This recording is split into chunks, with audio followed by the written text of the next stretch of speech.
ila shakana dilla ka fo abadiye akwa le shamalla ka kalandin tisa kuma ina na bone shirifi abadi ma kalandin kari sara anya ka janaza ke kalandin kari fana sara antara da kaburu ko shegu dugo kala ka kalandin tisa o ya to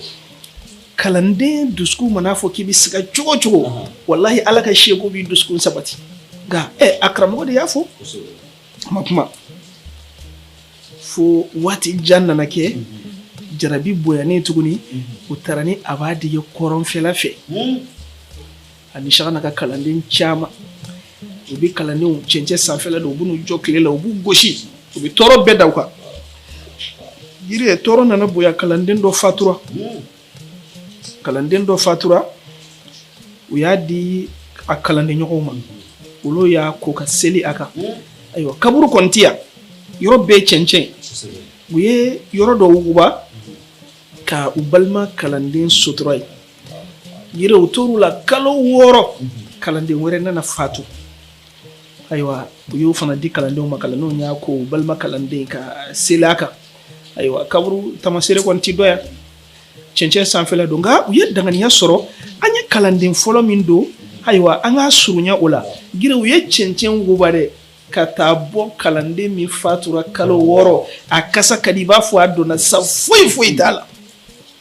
gire ni adama din sara watini ni felo ti amara li mando konde o dodi de shirifi abadi nana mira duskuna ako shamalla yemi fo ka fu alika kalande ti sa janinde do wallahi kasoro karamo ya fo domina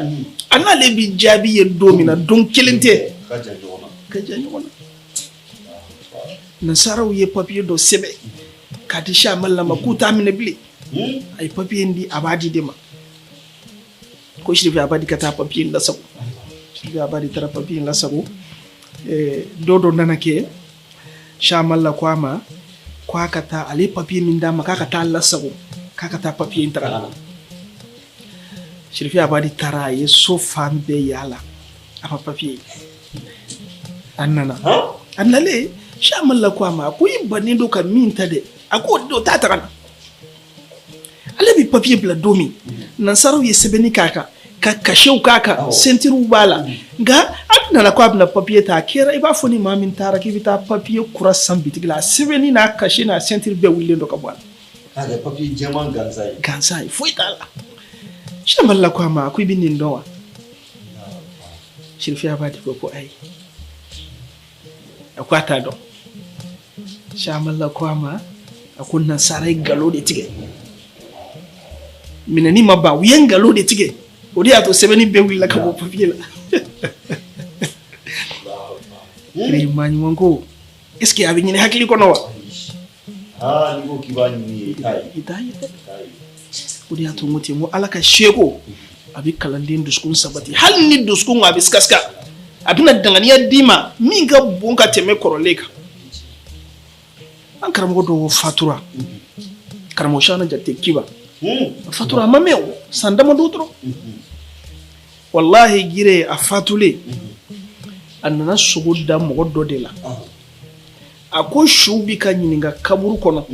akonga ako bogo make ale shagana jaktika kasange sanfe ni shagana barkay gire nta do nasoro la kuma bi famu a fatule nu taraka janaza ke kada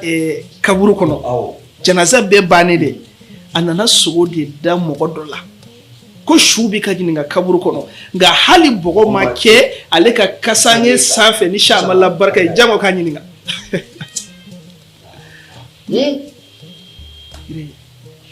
katu alaka manyumana duniya te ay duniya bone bi barka soro duniya kono ibisaka ko yoro soro nga wallahi ni dona skarala ibado ki tura alaka jonyumana alkiyama ibna do ko mo alkiyama abika sigi nyon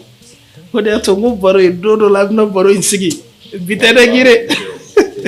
ani jon kunandiw munu bi emission lame nu ba fe nu ba deme